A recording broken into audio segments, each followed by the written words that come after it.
myself and not spend the rest of my night defending myself against a bunch of bullshit that was dumped at me by some fucking idiot when I'm not even around to defend myself. Okay? Okay. What? I said okay. What do you think? It makes you a big man telling her my business? No. How do you know what I'm doing? I don't.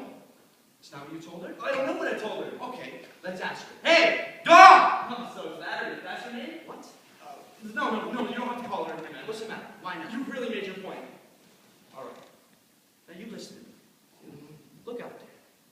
What do you see out there? I don't understand what you mean. What do you see out there? I don't know what you mean, officer. Do you see a police officer? Do you see a piece of ass? I mean, what? Well, I see a police officer, a piece of ass. You think I'm joking with you? No. You think it's some big joke? No, I don't. You want me to tell you what I see out there? Sure. I see a little girl wearing a police uniform, okay? I see a little girl from the neighborhood who some moron told her she could be a cop. But she's not a cop right now. But if somebody takes a shot at her, or somebody else's life depends on her, they're not going to know she's not a cop. They're going to think she knows what she's doing. She walks around the corner where somebody's trying to rob somebody, or rape somebody, or kill somebody. They're not going to know she's a little girl in a cop suit. They're going to see a badge, and a uniform, and a gun, and they're going to blow a hole through her fucking head. So she's attracted to me. That's okay. She's human, I'm human. But maybe part of what I'm doing, part of building up her confidence, is making her feel like I'm interested in her too. Maybe that makes her feel impressive. Makes her feel like she's really a cop. Now, do I need you telling her I'm upstairs having sex with somebody in the middle of my shift so she can think I'm some kind of fucking maniac who's just messing with her head?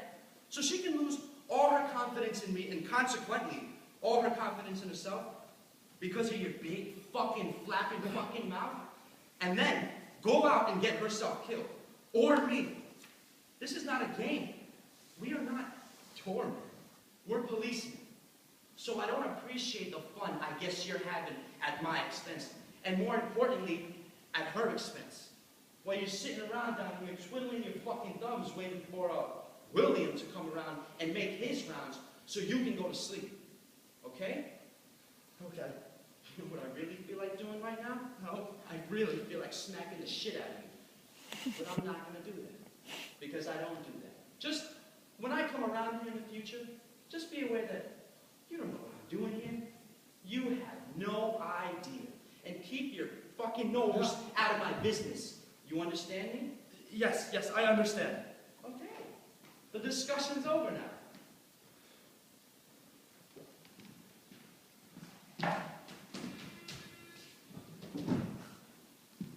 You had a good time? Get off of me. All I did was tell that guy to mind his own business. Bill, I don't care what you're doing up there. Well, maybe I'm nuts, but I do. I care what you think of me. And it's pretty important to me that you believe me when I'm talking to you. Okay, because I may do a lot of other things, but I care enough about your opinion to me that I don't want you to think I'm not being straight with you. Straight with me. Dawn, I swear to God, I got no reason to bullshit you, so I don't know why I'm going through this with you. But my friend Jim lives upstairs with Ann Heinfeld. It's her apartment, and that's all there is to it. I hardly even know Mrs. Heinfeld. And anyway, she wasn't even there tonight. She's out of town. You don't want to believe me, there's nothing I can say. Well, how come you were up there for so long? I hardly even thought it was so long, but if you really want to know, I had to talk to Jim about something private, which doesn't concern you and which I'm not at liberty to talk about with you. He's going through a really hard time with some really weird, really upsetting shit. And I can't talk about it because it would be a breach of privacy. You don't want to believe me, there's nothing I can do. I don't. All right. Only personally, I think that's a shame because I really thought we had something going between us. At least that's how I felt. I don't know. Maybe you didn't feel that way, so maybe it's for the best, you know? Because the way things have been going between us, I wouldn't know how else to stop it. It doesn't help how my wife and I are like, I don't even know her. Like, we don't even know each other anymore. I respect her. She's my wife. She's the mother of my children. I'll never say a word against her as long as I live, but it's like we're strangers. And it's been like that for 3 years. If it wasn't for the kids, we wouldn't be together, and that's the truth. You want me to be honest? I'll be honest. This is very difficult for me to say, but I haven't felt this way about someone since I don't even know her. I don't know if I I ever felt this way about somebody. It's new to me, and I'm scared. You know, I think I'm a little bit like you. I could walk into a room and face down 20 bad guys, and I wouldn't blink an eye. But something like this, and the whole world starts going around in my head. Because when I'm with you, I really feel like you are the real thing. And everything else seems like bullshit. You want me to be honest? That's as honest as I get. Excuse me, Bill? What? Well, Mrs. Heimdall just buzzed down. She said you left your hat upstairs and wants to know if you want to go get it or... You're a pip! I'm sorry, I... Get back! All right, I'm busted.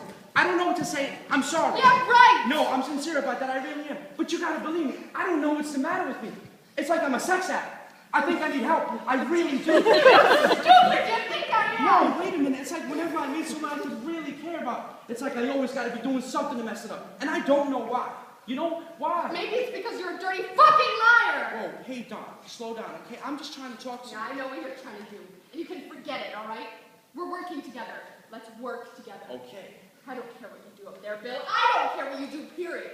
But I told you this is a bad idea. Okay, you want to do it that way? You don't expect me to sit down here and cover for you when the dispatcher wants to know where you went. I signed up to be a cop, not lookout patrol at the whorehouse. Okay. First of all, she is not a whore. Oh, she's not. It actually happens that the lady has a lot of class, so just be careful what you say about I her. don't believe this. Second of all, I'm sorry if I hurt your feelings, but you don't come down here from the police academy in your little pigtails and tell me what to do. Okay, I tell you what to do. And if I want you to sit down here and wait for me all night, that's exactly what you're going to do. Every night if I want you to. No, I'm not. Oh, yes you are. You're going to sit down here with Jeff, and you're going to answer the radio for me. And if you don't like it, Don, then maybe you shouldn't be trying to be a cop, because that is what cops do, is they support each other. They help each other. They're there for each other. And they don't judge each other, and they don't fuck each other up. Okay, so before you go crying home to your mom and dad about how your partner was just mean to you, just remember, I'm not the one who put some drunk in the hospital last night for calling me names. That's not what happened. I don't care what happened. My 3-year-old could have handled that situation better than you. So settle down, because you are totally out of control, and the way you're behaving right now is completely unprofessional. Now I'm going to go up there and get my hat, and you're going to wait down here till I get back. No, I'm not. Oh, you'll wait. No, I won't. Okay. You want to take off? Take off. Only see how you do in this division without me backing you up. See if things are a little different for you from now on. Because one word from me, and these guys will make your life so miserable, I couldn't even begin to describe it. Look, Bill, I don't care That's about okay. you and Mrs. Heimdall. I'm trying to talk to you. You're giving me all these ultimatums. I just want to do my job. That's okay. You made your choice. So see what happens when you come to work tomorrow. Go ahead. Well, how do you think your friend Lieutenant Finelli's gonna like it when I tell him what you've been doing every night in the middle of your shift? Oh, all right, thank you. Now I know what I said. Before I didn't realize. Okay, yeah. You could do that. You could do that right now. Only, who do you think is going to believe? You or me? And second of all, see what happens at your hearing. See what I tell him in my report. I didn't see him rush her. That's all I got to say. I didn't see him rush her, and that will be it for you, okay? Goodbye. And I don't even know when they're going to schedule that fucking thing. So if I were you, I'd be very, very nice to me for the next few months, Don. And I don't appreciate having this kind of conversation. I got some flaws, and that's the end of me. Not good enough, right? So take off. You're never going to be a cop anyway. You're never going to be anything. So go ahead, take off.